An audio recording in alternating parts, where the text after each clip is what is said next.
Je m'appelle Général Ousmane Brahim Djouma, gouverneur de la province du Moïse-Chari, notable du sultanat de Kanem, prince du Banc de Bédaya et ressortissant du sultanat de Damgaras. La province du Moïse-Chari est une grande province qui est subdivisée en 4 départements, à savoir le département de Barko, qui a pour chef-lieu Sarr, le département du lac Iro, qui a pour chef-lieu Kiabé, le département de Korbol, qui a pour chef-lieu Korbol, le département du Grand Sido, qui a pour chef-lieu Maro, et subdivisé en 23 sous-préfectures et 32 cantons. Et la province du Moïse-Chari est une province cosmopolite qui vive presque la population du Tchad en miniature et qui exerce toutes les activités, surtout élevage et agriculture. Si je peux le présenter, c'est un peu simplement ainsi. L'économie de la province du Moïse-Chari se repose sur l'élevage, l'agriculture, la pêche. Nous avons aussi des sociétés implantées dans notre province, telles que la NSTT, la CST et la Coton Tchad. Mais l'économie principale de notre province, c'est beaucoup plus sur l'élevage, l'agriculture, n'est-ce pas, et la pêche. Le climat de la cohabitation dans la province du Moïse-Chari est acceptable pour l'instant.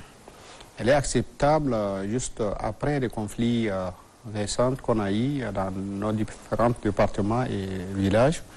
Nous avons eu à sensibiliser, n'est-ce pas, avec surtout les cadres et les conseillers nationaux ressortissants de la province et la jeunesse de la province. Et là maintenant, la confiance commence à s'installer entre les populations. Le vivre ensemble, surtout la cohabitation pacifique, sont au bon port. Et ça demande à être entretenu, ça demande à être encore jalousement entretenu, sinon pour l'instant on est au bon port. Pour l'instant, étant donné que les frontières, surtout entre le Tchad et la Centrafrique, sont fermées, nous n'avons pas des opportunités, mais plutôt des inconvénients. D'abord, la fermeture de cette frontière a réduit, n'est-ce pas, l'économie de notre province et a rendu un peu la vie chère. Parce que nous avons, n'est-ce pas, des produits qui viennent de la République centrafricaine qui maintenant on n'a pas la chance d'avoir. Et là, si vous vous rappelez, je pense, lors de conférence de gouverneurs, j'avais lancé ces cris d'alarme, surtout pour l'ouverture, n'est-ce pas, de la frontière. Et aussi, nous avons, comme nous n'avons pas le droit d'accès dans ce territoire, nos bétails volés arrivent à être exportés dans ce pays et vendus là-bas, alors que nous n'avons pas de relation avec les autorités sur place. Donc, il est difficile, n'est-ce pas, de faire des recours pour faire revenir nos bétails. Et en plus de cela, il y a des armes qui traversent de cette frontière pour venir ici et nous semer l'insécurité. Donc c'est là où la plupart, surtout la plupart des éleveurs arrivent à trouver des armes à feu, surtout des armes de guerre, et venir, n'est-ce pas, créer des conflits et faire des tueries avec. Donc ce qui fait que notre frontière, surtout avec la Centrafrique, depuis la fermeture de ces frontières, n'a que des désavantages, mais pas d'avantages. Leur prise en charge dépend de beaucoup de parties, d'abord de INPHR et aussi des ONG et de l'État tchadien. Mais nous devrions à nous en sortir. Mais pour l'instant, ils ont un problème. Ils ont presque deux problèmes. Le problème d'abord sécuritaire, que les détachements, n'est-ce pas, pour la protection des humanitaires et des réfugiés, qui est là-bas censé de sécuriser cette population est en manque d'effectifs très réduite. Et aussi la population, une partie de ces réfugiés n'arrive pas à trouver des vivres si ce n'est l'assistance de certaines ONG de bonne volonté ou des associations et autres, de bonne volonté, ils sont en cours de vivre. Mais toutefois, nous arrivons à nous en sortir difficilement. D'abord, les premières mesures que nous avons prises sont d'ordre sensibilisationnel. Nous avons sensibilisé la population de telle sorte que éleveurs comme agriculteurs, ils sont d'abord des frères qui doivent absolument cohabiter parce qu'ils sont tous d'abord des Tchadiens qui doivent vivre sur la terre tchadienne en paix et non régler leurs problèmes entre eux. Et donc nous leur avons fait savoir aussi que s'il y a une dévastation de champs, il ne faut pas que ça dégénère automatiquement par des bagarres ou par surtout des insultes qui peuvent dégénérer à des bagarres, qui peuvent enfin dégénérer à des cas de mort. Mais nous leur avons demandé, n'est-ce pas, avec leur chef de férique, chef de village, il y a aussi chef de race qui doivent jouer le rôle de pacificateur et régler ce problème à l'amiable. Nous avons aussi des comités locaux qui sont là, qui doivent assister ces chefs de village et chefs de férique pour le règlement des conflits éleveurs-agriculteurs. En quelque sorte, cette idée de conflit éleveur-agriculteur, c'est quelque chose qui est préfabriqué. Sinon, en réalité, une seule personne peut être éleveur et en même temps agriculteur. Est-ce qu'il peut faire des problèmes lui-même contre lui? Et donc, c'est des choses un peu entretenues que nous leur avons fait savoir que voilà, ça n'apporte rien si ce n'est pas la désolation. Et là, la population du Moët-Chari a presque compris, on ne peut pas dire à 100% compris, mais a presque compris le message et qu'il arrive à s'en sortir. Et nous aussi, nous avons fait de telle sorte que nous soyons présents toujours auprès d'eux, n'est-ce pas, pour non seulement les sensibiliser, mais leur faire savoir que nous nous intéressons à eux et nous voulons vraiment leur sécurité et la paix à leur milieu. Et donc, notre présence avec eux, plus les messages qu'on les envoie, plus les messages envoyés par le chef de village, chef de férique et les autorités traditionnelles sur place, les a convaincus et ils cherchent aussi la paix. Parce que nul ne cherche la guerre et donc ils ont intérêt à chercher la paix. Et là, c'est ce qu'on est en train de faire et on se débrouille à s'en sortir pour cela. D'abord, la province du Moët-Chari, c'est une ancienne province qui a bénéficié des écoles et des jeunes bien formés qui ont des bons niveaux et surtout les gens aiment l'école. Il faut l'amour de l'école et puis les autorités aussi provinciales suivent de trop près cette école. Et donc ce qui fait que la province du Moët-Chari est la base même de l'éducation, si on peut le dire. Et c'est là où nous avons la chance, n'est-ce pas, d'être la première province, surtout en termes d'éducation. Donc, je pense que vous avez l'histoire de notre province et cela n'est pas nouveau pour nous, ni pour vous, ni pour tous les Tchadiens. Et donc, c'est pourquoi nous sommes meilleurs et nous comptons rester toujours les meilleurs. La jeunesse occupe le premier rang dans mon administration et la jeunesse est le pilier de l'administration du Moët-Chari. Et donc, je pense que sans cela, je ne peux pas du tout m'en sortir. Et je pense que si j'arrive à m'en sortir, c'est grâce à la jeunesse du Moët-Chari, que je d'ailleurs profite de votre micro pour les remercier davantage et les encourager à continuer encore davantage dans la mission qui nous est commune. Et la femme, d'abord, il faut le savoir que c'est nos mères. Nos mères et nos conseillères. La femme est la bonne conseillère et donc elle occupe aussi le même rang que la jeunesse pour nous épauler, pour nous accompagner, pour nous motiver, pour nous encourager, n'est-ce pas, à faire du bon boulot. D'être élu meilleur gouverneur de la transition, ça fait la fierté, ça fait le plaisir et ça fait que ça te motive à continuer davantage. Ça te pousse, n'est-ce pas, à doubler encore d'efforts pour que l'année prochaine, tu arrives à gagner le même rang, pour ne pas perdre ta position. Parce que quand tu es meilleur gouverneur, il y aura d'autres qui vont chercher à être meilleur gouverneur. Et quand tu dis je suis meilleur gouverneur, donc je dois dormir, et là, rassure-toi que tu vas devenir le dernier. C'est pourquoi ça fait plaisir et ça me fortifie, ça m'encourage à continuer davantage. Pour l'instant, je ne pourrais pas vous faire le bilan de mes réalisations, mais toutefois, nous avons eu à faire des réalisations dans la province du Moët-Chari, surtout en commun accord avec les jeunes, et nous continuons. Nous n'avons que 4 mois.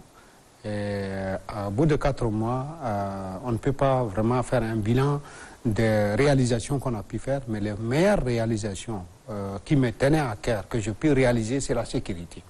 Parce que s'il n'y a pas la sécurité, on ne peut pas vraiment parler de développement. C'est pourquoi je me réjouis de cette sécurité qui règne dans la province du Moyen-Chari. Et moi, je le place en tête de toutes les réalisations que je puisse faire dans la province du Moyen-Chari.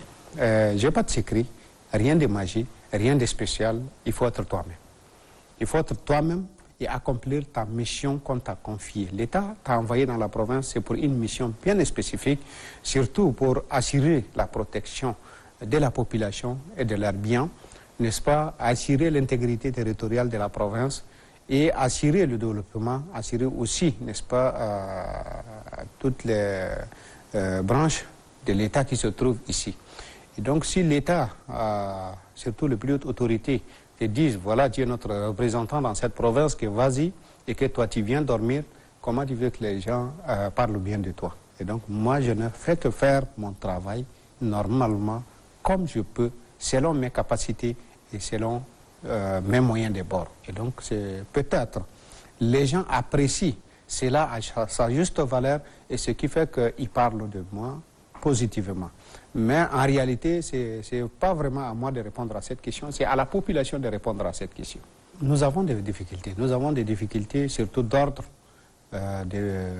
moyen de déplacement pour les agents de sécurité, d'ordre effectif des éléments de sécurité et aussi surtout les moyens financiers pour pouvoir satisfaire les éléments de sécurité et sécuriser les territoires, notre territoire. Parce que pour protéger 900 000 âmes, je parle de 900 000 âmes selon le recensement de 2009. Mais pour l'instant, peut-être on peut être dans les 1 200 000, 1 400 000, on ne sait jamais. Mais pour l'instant, je parle de 900 000 selon le recensement de 2009. Pour sécuriser 900 000 âmes, avec tous les bétails qu'ils ont, et avec la superficie qu'on a, il nous faut beaucoup d'éléments, beaucoup d'engins et beaucoup de moyens financiers pour pouvoir réussir notre mission, surtout de sécurisation. Dans d'autres choses, le développement de la province me tient vraiment à cœur. Et heureusement que le président de la transition, le président de la République, chef de l'État, le général Mahamat Idriss Déby, m'avait promis certaines réalisations que j'avais notifiées lors de notre conférence et que j'attends avec impatience les réalisations parce que ça tenait aussi à cœur la jeunesse du Moyen-Chari. Et donc voilà un peu les soucis pour l'instant qu'on a et qu'on peine à s'en sortir, mais toutefois on ne se plaint pas. On a le courage, on a la détermination et on a la volonté de pouvoir servir avec nos moyens de bord. Nos projets à court, moyen et long terme, d'abord, comme je l'ai dit, la sécurité avant tout, la paix avant tout, de vivre ensemble avant tout. Après cela, il nous faut le développement. Le développement dans quel sens? Il faut prioriser le développement. Nous avons vraiment besoin d'une université digne de son nom à court terme, à très court terme, d'une université digne de son nom parce que le Moyen-Chari n'a pas bénéficié des universités comme les autres provinces. Nous avons aussi le souci sérieux de notre pont de Balimba qui est en train de céder et là c'est plus que court terme parce que ça urge et ça n'attend pas. Je pense que ça doit être fait avant la saison pluvieuse de cette année. Sinon, si la saison pluvieuse de cette année s'annonce comme la saison pluvieuse de l'année passée, le Moyen-Chari et surtout le SAR doit être desservi que par avion parce qu'on va perdre notre seul pont qu'on a ici. Et donc cela nous oblige à lancer la sonnette d'alarme qu'on a déjà lancée. La réfection et surtout les réhabilitations de l'hôtel des Chasses qui normalement doit abriter tous nos hôtes et les touristes qui viennent dans notre province, qui a été incendié depuis des années, mais jusqu'à là, ça n'a pas été retouché. Donc c'est pourquoi nous avons aussi demandé, et je profite de la même occasion pour relancer. Et à long terme, de SAR à Sido, de SAR à Nilim, de SAR à Koumogo, ces routes nous posent problème et ça rend difficile la vie à la population et surtout aux commerçants, des bétails comme des commerçants de marchandises. Et donc, à court terme, nous devrions vraiment penser à cela. Et à long terme plutôt. Et aussi l'urbanisation, surtout l'urbanisation de la ville et les goudrons, les routes urbaines de la ville. Normalement, nous devrions avoir 20 km du goudron dans la ville, mais nous n'avons eu que 10 km. Et là, il nous restait 10 km à récompléter. Ça, c'était c'était la promesse faite par le feu maréchal. Maintenant, je suis sûr que si le président de la transition viendra ici, nous aurons aussi d'autres provinces. Mais maintenant, la promesse qui date un peu presque de 2 ans doit avant tout d'être réalisée et par la suite parler des autres promesses. Et nous avons beaucoup de projets que je ne vraiment peux pas tout de suite mettre sur la table et vous relater. Mais nous avons beaucoup de projets à long terme. D'abord, à la population de la province du Moyen-Chari, je voudrais leur dire merci. Merci surtout pour leur accueil à ma personne depuis mon arrivée pour la prise de mes fonctions, qu'ils m'ont accepté et qu'ils ont apprécié mon travail à sa juste valeur. Je les remercie infiniment. Je leur fais savoir que je dois continuer encore ma mission, qu'ils doivent me soutenir à tout moment pour que je puisse réussir avec eux ensemble la mission qui nous est assignée. Et aussi, je voudrais vraiment leur demander d'être les ambassadeurs de la paix. Les ambassadeurs de la paix et nous aider à assurer la sécurité. Sans sécurité, il n'y aura pas de paix. Sans paix, il n'y aura pas de développement. C'est pourquoi je leur demande vraiment leur contribution, qu'ils n'ont d'ailleurs pas manqué, n'est-ce pas, de continuer à instaurer la paix pour qu'on puisse parler de développement.